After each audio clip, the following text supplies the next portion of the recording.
Hello there, neighbors. Just a quick mention before we jump into the episode. I've been posting a lot more short-form content on TikTok and Instagram. So if you would be so kind, stop on over to either of those platforms and check it out. It's in the same vein as the things that I talk about on the podcast. Once in a while, there's some content there that's a little bit more lighthearted and comedic than the podcast itself, but I think you'll enjoy it. And if you do, please like, follow, and comment if you would. Alrighty then, let's move on to the episode. So I'll start off this episode with a funny story, although I didn't find it all that funny. This is actually the second time I'm recording this episode because I literally got to the part of the episode where I say, have the kind of week you wish for others. I reached for the mouse and the power went off because there's a storm moving through and I lost the entire episode. So I'll do my best not to rush through this, which is probably going to be my tendency since I've gone through it all once, but, fingers crossed. So I'm going to paint a mental picture for you, but I think it's one that you've seen before. Rows of men. They're all wearing matching shirts and matching pants. They have white masks over their faces, American flags in their hands. They're marching in formation, like somebody ordered fascism from a catalog and selected business casual. They show up in a city, they march, they pose, they, make a video, they get pictures taken, and then they vanish before everyone, or most people, even realize what happened. And every time I see one of these groups, I keep coming back to the same question. If these guys are, the brave defenders of America that they claim to be, why do they all look like they just robbed a J. Crew? I mean, seriously, if you're so proud of what you believe, why are you hiding your face? If you're standing up for truth, do you need a mask? If you're defending America, why do you need anonymity and matching outfits and identity scrubbing and, propaganda? That question matters because the mask is not just a piece of fabric. The mask is sort of the point. It tells you that they know exactly what they're doing. They know their message is ugly. They know their beliefs are toxic. They know most normal people would recoil if they, just came right out and said what they actually want. So they dress it up. They manage the image. They clean the language. They prop an American flag up in front of it, and they hope you just stop asking questions. And that's more or less what this episode is really about. It's not just about one group. It's not just about the Patriot Front, although we're going to talk about them. It's not just about, this latest leak that I'm going to tell you about, although that leak gives us a pretty disturbing look behind the curtain. And it's not just about a few hundred guys in matching khakis pretending they're the lost heirs of George Washington. This is about something bigger. White supremacy did not disappear. It just changed clothes. It traded the hood for khakis. It traded the burning cross for a banner. It traded swastikas for American flags. It traded open racial slurs, at least in public, for words like tradition and heritage and invasion and America first. Not because the ideology changed. That's exactly the same, but because the marketing got better. That's the part that I think we need to understand. These groups are not trying to convince the average person to join the Nazi party over lunch. They know that would fail. Most people would hear that and say, absolutely not, please get away from me. So they do something else. They soften the edges. They use patriotic colors. They talk about fitness. They talk about brotherhood. They talk about protecting children, defending the country, the value of Western civilization. They talk about traditional values, and suddenly the old poison is showing up in a new bottle. Same product, just better label. And then when people point out what it is, then the excuse machine starts. Oh, they're probably feds. They're just patriotic. The left calls everyone racist. They're just standing up for America. No. At some point, adults are allowed to look at a group of masked men marching in formation and targeting minorities and hiding their faces, spreading propaganda, and, using that kind of language and say, you know what, I know what this is. You don't need a graduate degree in extremism studies to recognize a hate group. You don't need a decoder ring. You don't need to wait until they show up wearing, the vintage costume from America's Ugliest Chapters before you're allowed to notice the plot. Because that's the trick. They changed the costume. And the danger is not only the men in the masks. The danger is the larger culture around them that keeps pretending not to understand what the costume is hiding. So today we're going to talk about Patriot Front and these leaked documents that show how organized it really is. We're going to talk about the active clubs and the other groups that are orbiting the same sewer, and the political language that gives these groups room to breathe.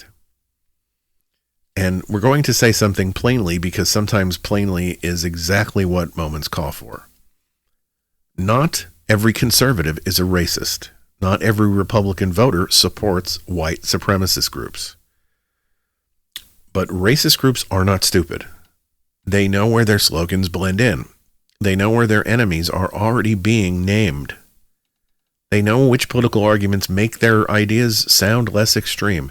And if white supremacists keep showing up in the same neighborhood, wearing the same colors, borrowing the same words, cheering for the same fights, maybe the problem is not that people keep noticing. Maybe the problem is what they're noticing. Because when hate puts a flag on and calls itself patriotism, the patriotic thing is not to salute. The patriotic thing is to say, take off the mask.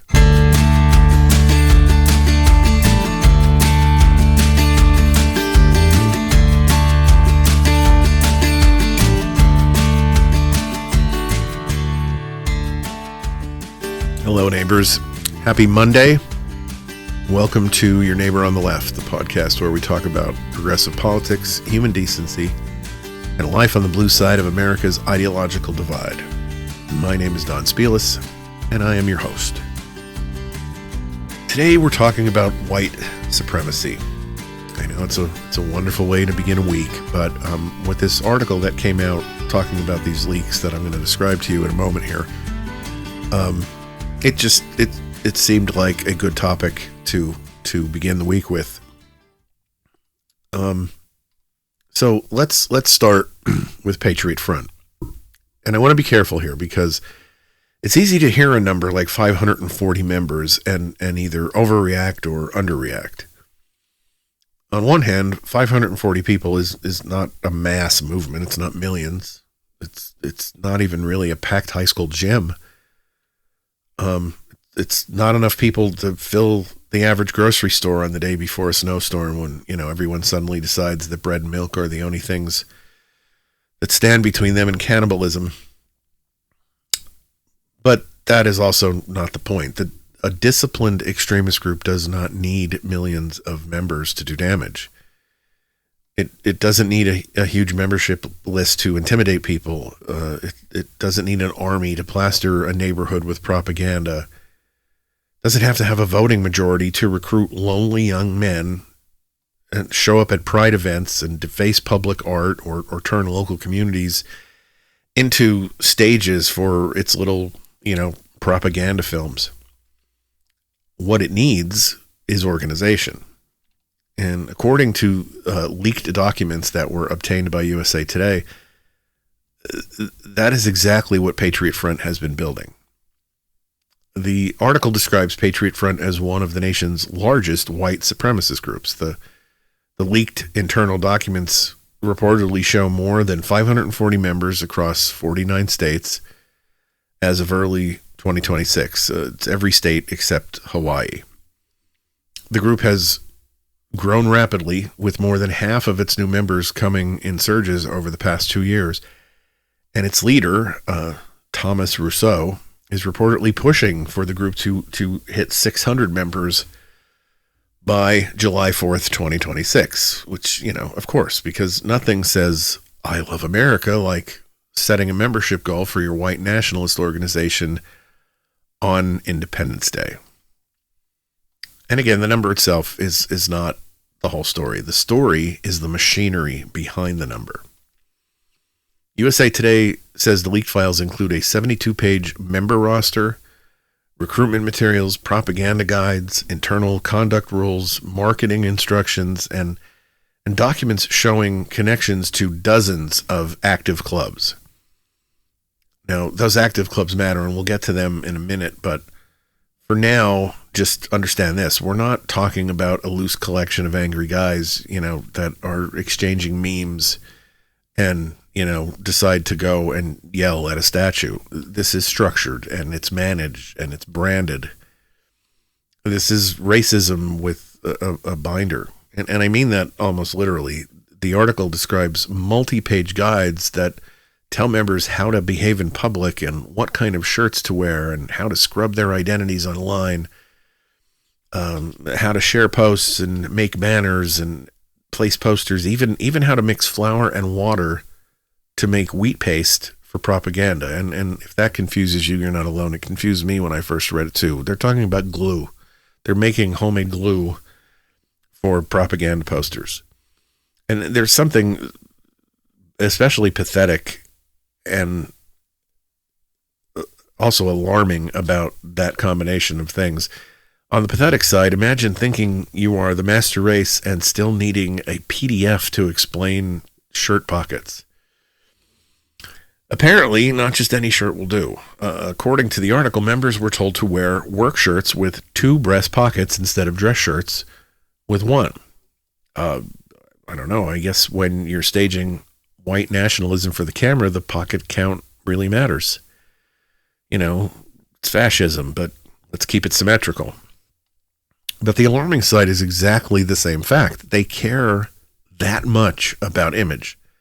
They care how the shirts look, and they care how the banners are tied and where the posters go and what slogans are approved. They care how members behave. They care what makes it onto social media. And they care because they understand something a lot of decent people still underestimate. Politics is not only about policy. Politics is imagery and repetition. Politics is who gets to look normal. Patriot Front wants to look orderly and controlled, patriotic, masculine, disciplined, serious. That is the costume. The leaked documents also reportedly show how tightly the group controls its messaging. Members aren't just encouraged to use certain slogans, they're reportedly expected to use only propaganda approved by the group's leadership, including Rousseau himself. And that matters because it tells us this is not just random self-expression. It's brand strategy.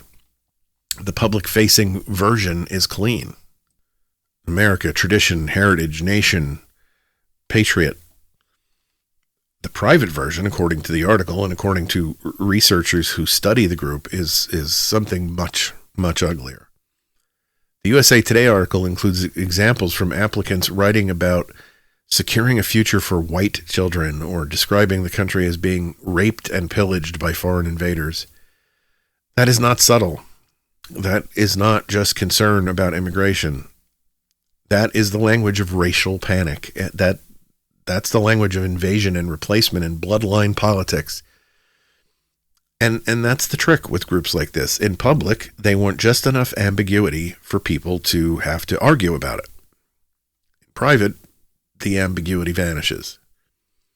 The article notes that Patriot Front publicly eschews violence and has internal rules against members advocating aggressive violence. That's worth saying because facts matter, but it's also not the same thing as being harmless. A group can publicly tell members not to start fights and still be built around intimidation. A group can tell members to avoid violent confrontation and still target certain communities. A group can say we're not violent while showing up masked in formation and marching with banners at events or locations connected to the people that they want to scare. That's not peaceful. That's choreography. And the record around Patriot Front is not just theoretical. The article mentions that dozens of members were charged with conspiracy to riot in 2022 after being arrested on their way to protest a pride parade in Coeur d'Alene, Idaho. 5 were eventually convicted. Other members have been charged with vandalism for defacing a pride mural in Olympia, Washington, and a memorial in Richmond, Virginia, honoring Arthur Ashe, the first black man to win singles titles at Wimbledon, the U.S. Open, and the Australian Open. So when we talk about propaganda, we're not talking about some harmless arts and crafts club for racists. We're talking about a group whose activities are aimed at public space, at visibility, at intimidation, at sending a message to everyone else. We are here, we are organized, and we are watching. And then there are the active clubs. Now, according to the USA Today article, the leaked documents list at least 23 active clubs across 32 states affiliated with or connected to Patriot Front's recruitment efforts. These are small groups of young men who organize online and then meet in real life at gyms or outdoor locations to, do things like train and spar, practice mixed martial arts, build relationships. And on its face, that doesn't sound like a bad thing. Men working out, men training, men wanting discipline. There is nothing wrong with fitness. There's nothing wrong with martial arts. And there's nothing wrong with lonely young men needing friendship and structure. The problem is what gets attached to it. Because extremist movements understand loneliness. They understand insecurity and young men who feel angry and lost and humiliated or ignored or powerless. And instead of helping them become healthier human beings, they instead hand them a villain. Immigrants, Jews, black people, LGBTQ people, women, the left, globalists, whoever is the target of the week. They start with push-ups and then they move on to propaganda. First comes the brotherhood, then they get to the bigotry.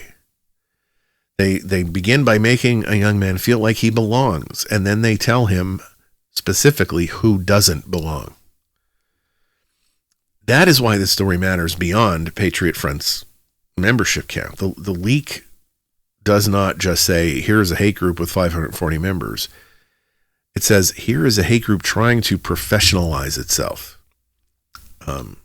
It's got recruitment pipelines and study guides and conduct materials. Here is a hate group that understands branding optics, online anonymity, social media. One that knows the old costume doesn't work as well anymore. So it changed the costume. And that brings us to the bigger question. Why this costume? Why flags and clean logos and matching outfits? Why, words like tradition and America first? Why all this effort to look less like white supremacy and more like patriotism? Because they know that most Americans will reject the old version the second they recognize it. So they're trying to make sure fewer people recognize it.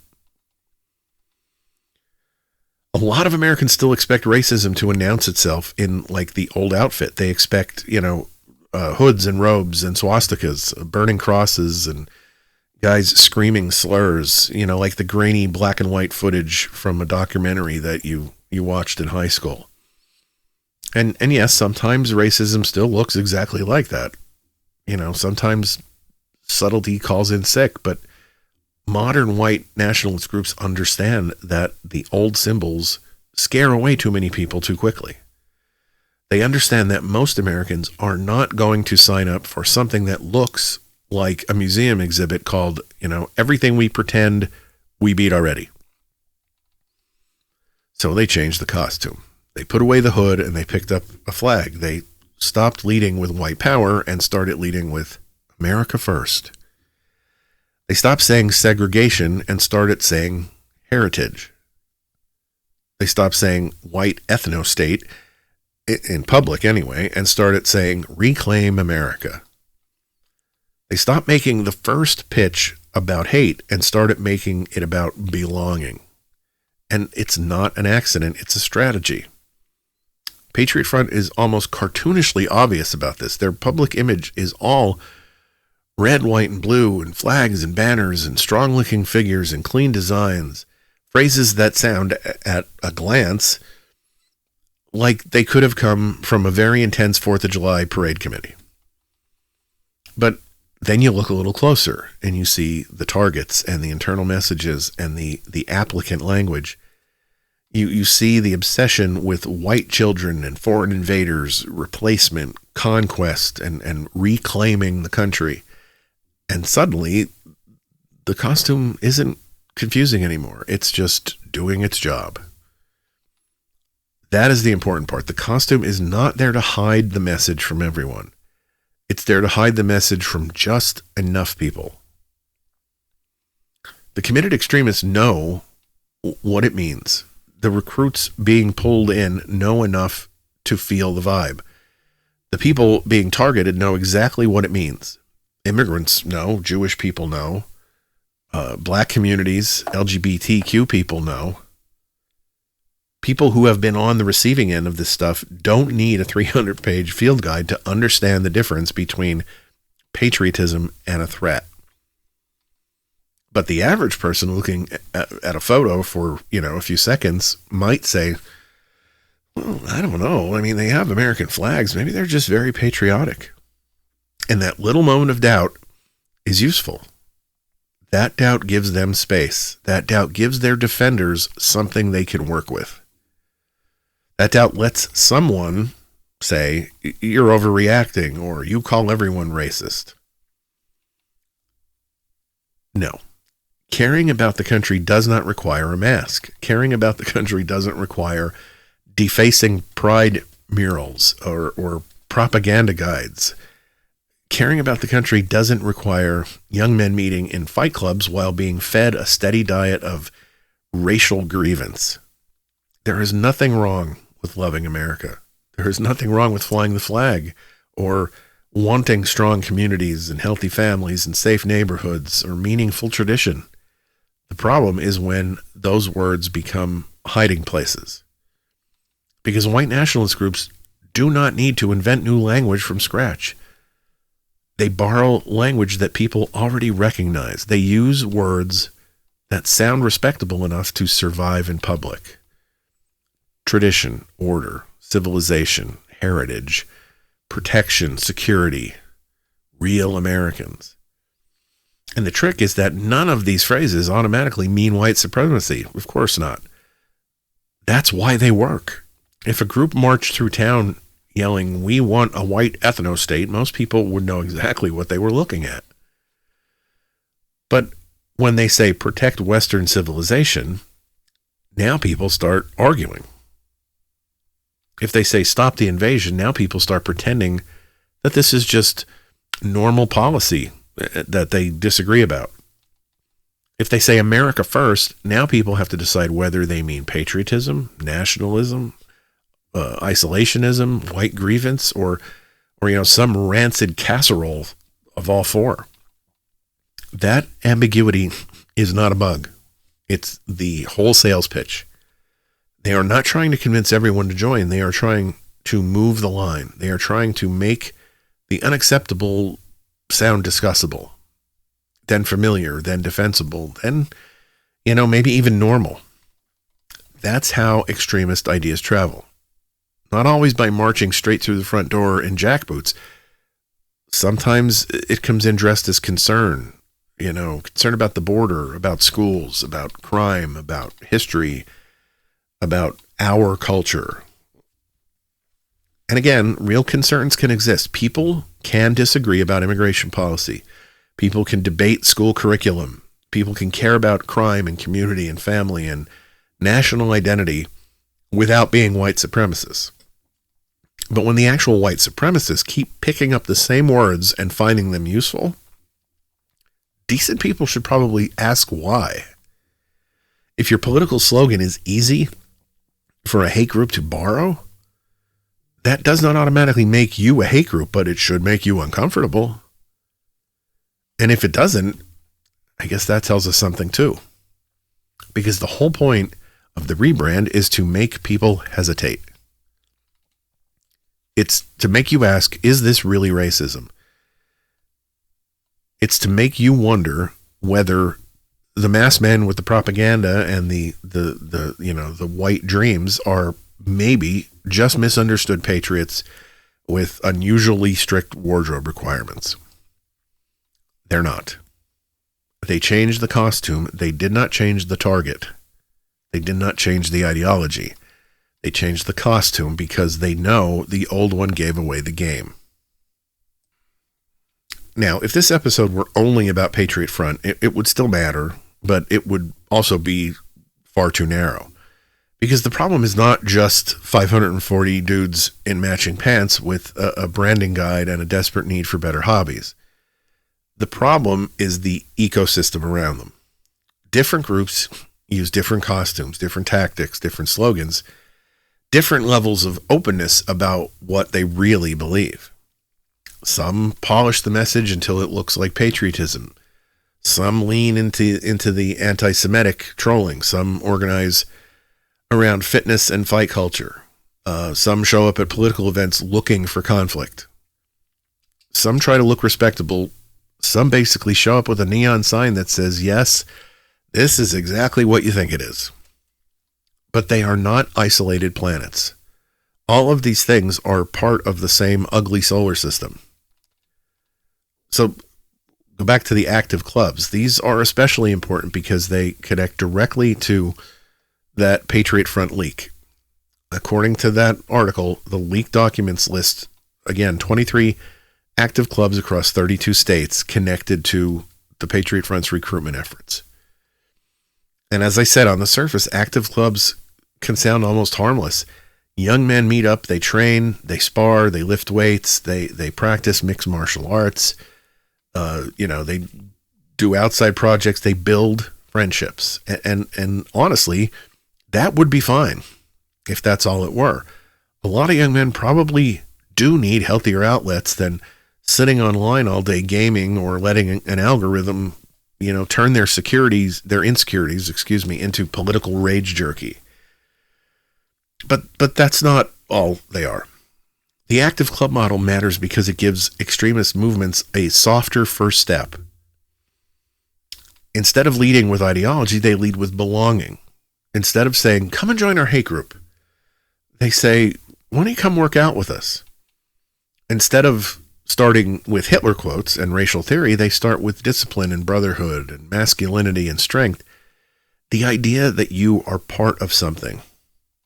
And then, once the door is open, then the story starts to change. Now there are enemies. There's grievance. There's talk of this invasion, country being stolen.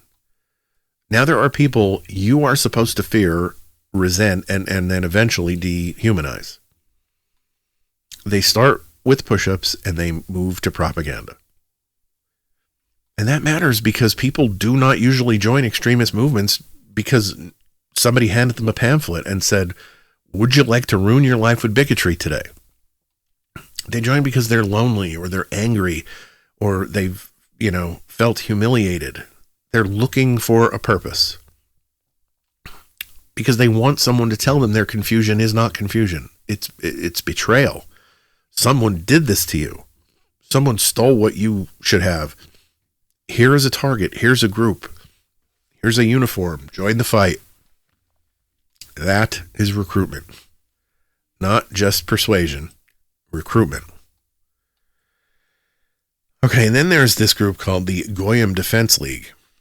And that one sits more clearly in the anti-Semitic propaganda and harassment lane. The name itself should tell you plenty. This is the world of leaflets and stunts and trolling and live streams and the whole "we're just joking" routine.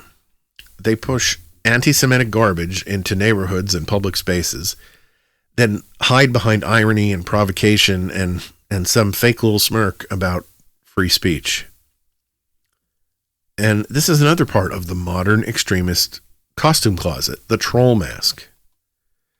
It's not always the stiff choreographed Patriot Front march. Sometimes it's a live stream or a stack of flyers dropped in driveways, a stunt designed to get attention and upset people, then let the people doing it pretend that the outrage is actually the real problem. That is an old trick with a new delivery system. Do the hateful thing, wait for people to object, and then say, "Oh my gosh, look how hysterical they are." It's arson followed by a complaint about the smoke alarm. And, I want to interject one thing here, too, before I forget. We hear all sorts of rhetoric about anti-Semitism on college campuses that are connected to any protest against, Israel in relation to the Israel-Gaza mess. You never hear about this stuff. You never hear talk among the powers that be about these groups and their anti-Semitism. And, I wonder why that is. Then there are groups like the Blood Tribe, which are much less subtle. These are the mask-off neo-Nazi spectacle guys. Some groups try to sand down the edges a little bit, but others bring the edges and wave them around. Blood Tribe is useful to mention because it shows range. Not every group is trying as hard as Patriot Front to look respectable. Some want menace and shock. Some want the imagery to feel threatening from first glance. And that contrast is important because whether the costume is polished or just openly grotesque, the targets are the same. Immigrants, Jews, Black Americans, LGBTQ people, people on the left, anyone treated as being outside the group's preferred version of the country. Different outfits, but, the same appetites. And then we have to mention the Proud Boys. And the Proud Boys are not the same thing as the Patriot Front. And we should not flatten these groups into one big sloppy category. Patriot Front is a white nationalist organization. The Proud Boys are better understood as a far-right street-fighting ultra-nationalist group. They have a long record of bigotry and political violence and misogyny and anti-LGBTQ hostility. And there is overlap with extremist spaces. That distinction matters because, as I always say, accuracy matters. But the Proud Boys belong in this episode because they show another piece of the ecosystem. How far-right extremism moves into political street conflict and then into the center of national crisis. They were not just some fringe drinking club with matching shirts and a persecution complex. Proud Boys leaders were convicted or pleaded guilty in connection with January 6th. Former national chairman Enrique Tarrio was sentenced to 22 years in prison for seditious conspiracy and other charges tied to that attack on the Capitol. And then he was pardoned, but that's a whole nother discussion. So when we talk about extremist groups finding political oxygen, the Proud Boys are part of that story. Patriot Front tries to make white nationalism look patriotic. Proud Boys helped make far-right street violence look like politics. And then, of course, we have to have the old reference point that everyone knows, the KKK. The Klan doesn't need to be the center of this episode because in many ways, that is exactly the point. The Klan is the old image. The one in people's heads, the robe, the hood, the cross, the history book villain. And because many Americans still expect racism to look like that, they miss the newer costumes. They look for the ghost costume and miss the polo shirt. They're expecting a burning cross, so the banner drop doesn't seem like a big deal. They look for the old monster and miss the rebranding that's standing right in front of them, holding the American flag. That is why this episode cannot just be a Patriot Front episode. Patriot Front is the case study. It's the cleanest example of the polished brand. But active clubs show the recruitment pipeline. Goyim Defense League shows the anti-Semitic trolling and propaganda. Blood Tribe shows the more openly neo-Nazi spectacle.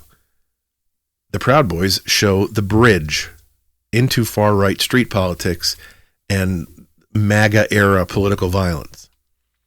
And the Klan is there to remind us what costumes people are still waiting to see before they give themselves permission to call racism by its name. Now, put all of that together, and the picture starts to get clear. This is not one group or one march or one leak or just 540 guys in khakis. It is an ecosystem. And ecosystems do not survive on one organism. They survive because the conditions around them allow them to grow. And that is where politics comes in. Because racist groups do not operate in a vacuum. They listen and they watch and they learn which words get applause. They learn which fears are already being fed. They learn which targets are already being softened up by politicians and pundits and influencers and the panic merchants on cable news. They know when the ground is fertile, and right now they seem really, really comfortable planting seeds. Now, this is the part where people start to get twitchy, because the second you talk about white supremacist groups borrowing language from mainstream politics, somebody is going to pretend that you said something you did not say. So I'm going to say this again, not because I enjoy feeding the bad faith raccoons, but because clarity is important. I am not saying every conservative is a racist. I am not saying every Republican voter supports groups like the ones I've been talking about. But I am saying this. Racist groups are not stupid. They know where their slogans blend in. They know which political arguments make their ideas sound less extreme. And right now, they are using the language of immigration panic and anti-DEI anger and anti-LGBTQ fear and real America politics because that language gives them cover. That does not mean everyone who uses those phrases is secretly a white nationalist. It means white nationalists know which phrases help them pass through the mental metal detector. That is the point. The overlap is not usually formal membership. It's not that Patriot Front has a booth at the county Republican picnic between, the bake sale and the guy selling bumper stickers. Although at this point, I would not be shocked if someone had to ask them to move their table away from the funnel cakes. The overlap I'm talking about is rhetorical and emotional and political. It's the shared language of grievance. Think about the word invasion. That word does a lot of work. A person can absolutely believe the immigration system is broken and not be a racist.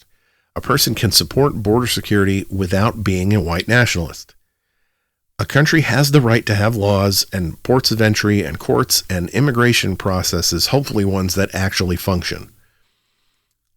But when politicians and pundits and influencers describe immigrants as an invasion, they are not just making a policy argument. They are telling people to think of human beings as an enemy force. And white nationalist groups love that language. Of course they do. Because then they don't have to introduce the idea themselves. They don't have to say, please join us in dehumanizing immigrants. The dehumanizing frame is already there. It has already been repeated on television. It's already been shouted at rallies.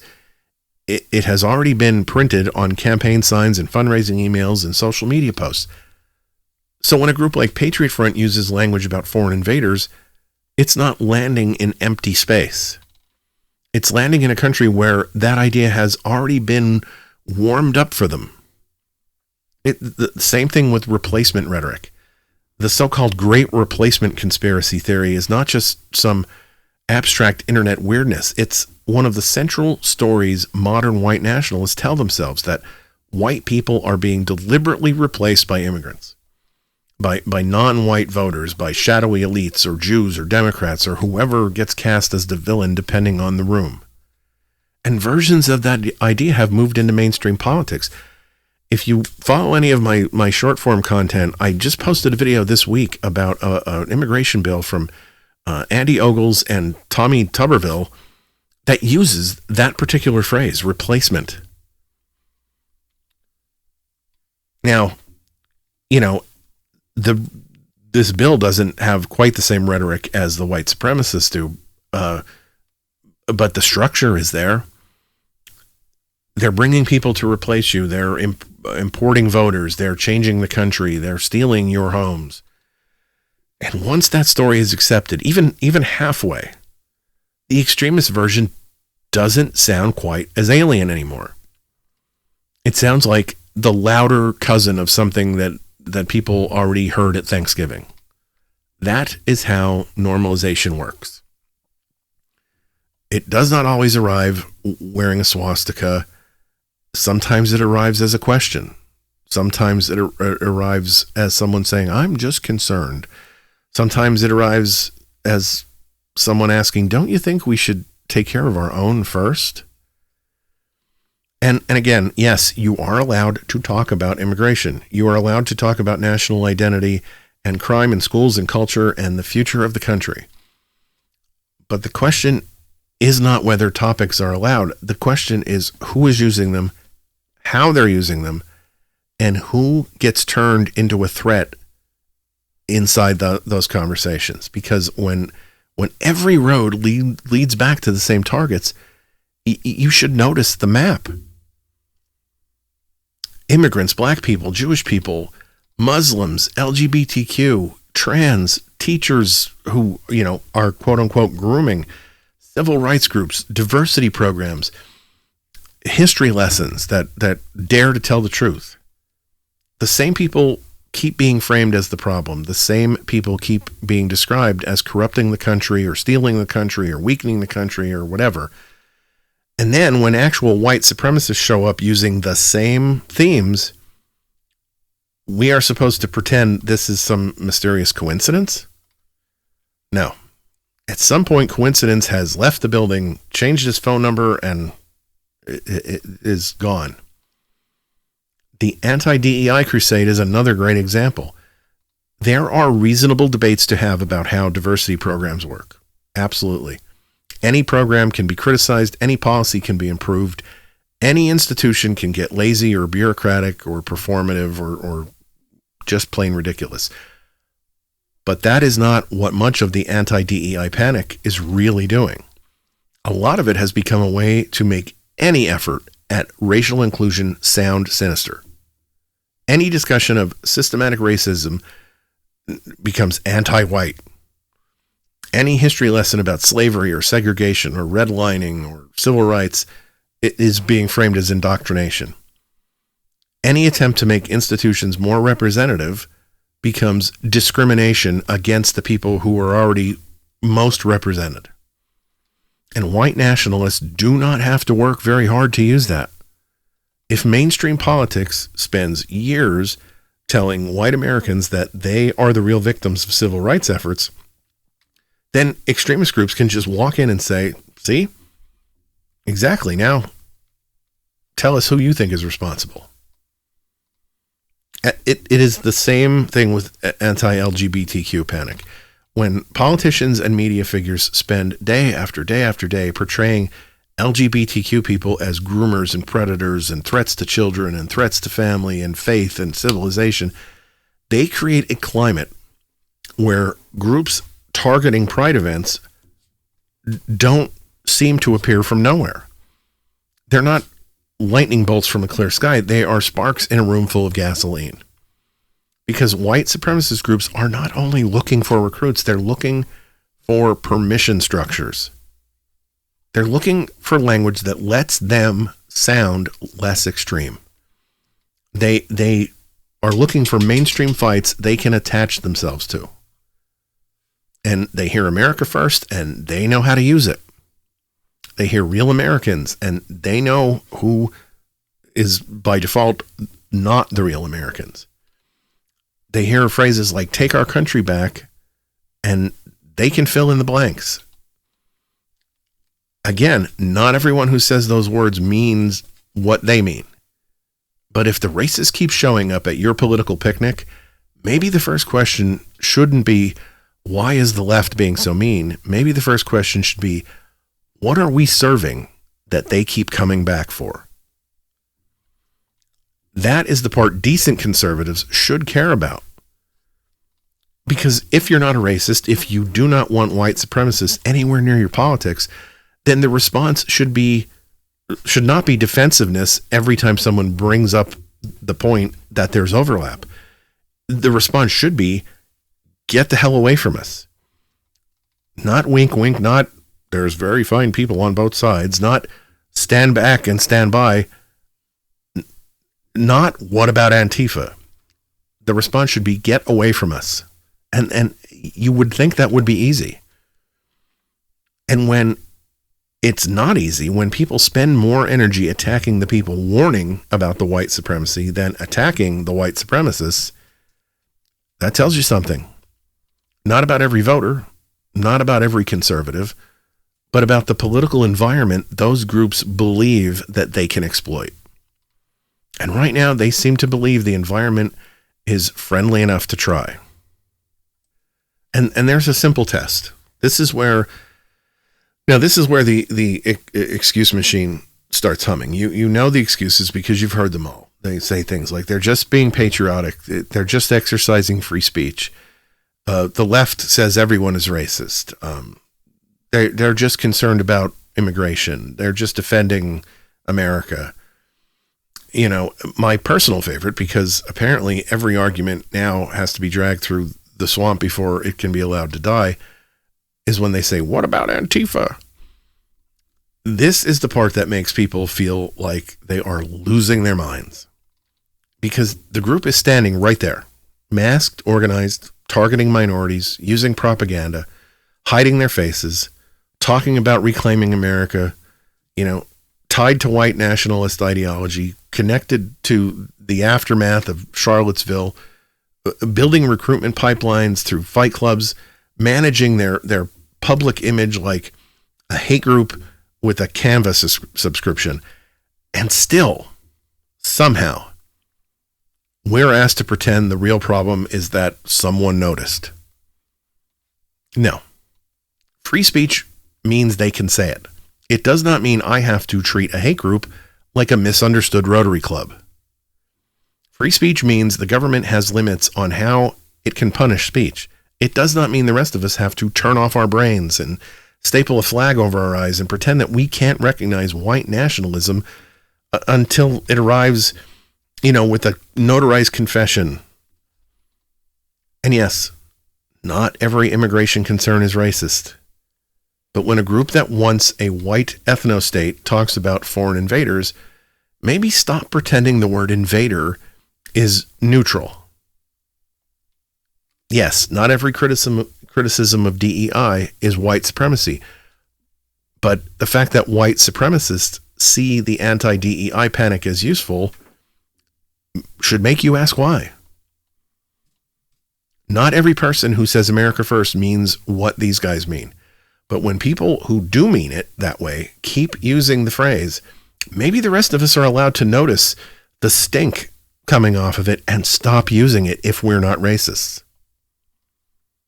This matters because these groups are not just trying to win an argument online. They're trying to intimidate communities and recruit young men. They're trying to make immigrants feel hunted. Jewish people feel targeted. Black Americans feel threatened. LGBTQ people feel unsafe, and everyone else feel unsure whether they're saying anything is worth the trouble. That is how this works. White supremacy does not need everyone to join. It just needs enough people to shrug it off. enough people to say, well, both sides, or, maybe they have a point, or, I don't like them, but enough people to decide that the people warning about hate are more annoying than the people spreading hate. And that is why the test here is actually simple. If a group has to hide its members' faces, scrub their identities, control their slogans, soften its public language, target vulnerable communities, and present itself as something cleaner than what it actually is, maybe we should stop pretending this is complicated. If they were proud, they wouldn't hide. If they were harmless, they wouldn't need intimidation. If they were just patriotic, they would not keep finding common cause with racists and anti-Semites and homophobes and people who think America went wrong when it stopped being mostly white guys. And no, not every conservative is a racist. Not every Republican voter supports groups like this. Not every person angry about immigration policy or DEI or school curriculum is secretly a member of Patriot Front. But when white supremacists keep choosing the same language and the same targets and the same fears and the same political neighborhood, we are allowed to notice. We're allowed to say that the pattern is there. We're allowed to ask, why do they feel comfortable there? We are allowed to reject the costume because they changed the costume, and that's all. They didn't change the target. They didn't change the fear. They didn't change the dream of an America where some people belong and everyone else is considered a threat. They put on the flag because they know the flag matters to people. They hide behind patriotism because patriotism is powerful. They borrow the language of tradition because tradition sounds noble. They talk about protecting children because protecting children is a sacred duty.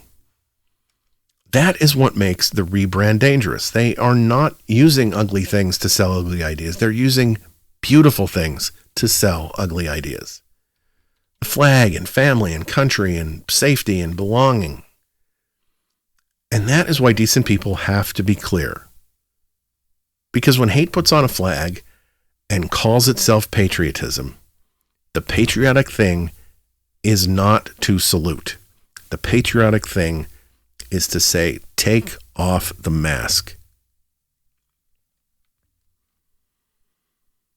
All right, everybody, thank you so much for taking the time to download this episode. I really appreciate it, and I would love to hear from you, whether it's on this topic or some other topic, whether it's questions or concerns or compliments or critiques, whatever it is you got, I'm happy to hear it. If you go to neighborontheleft.com and go to the contacts page, you can use the links to social media to send DMs, or you can use the link for the email address to email.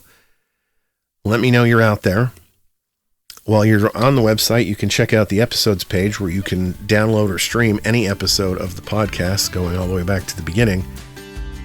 And as always, I'll mention the blog section of the website where I post every time I do an episode of the podcast, and on the post, I put all of my sources. I will be back on Wednesday with another episode of Your Neighbor on the Left. So between now and then, stay engaged, stay kind, and have the kind of week you'd wish for others.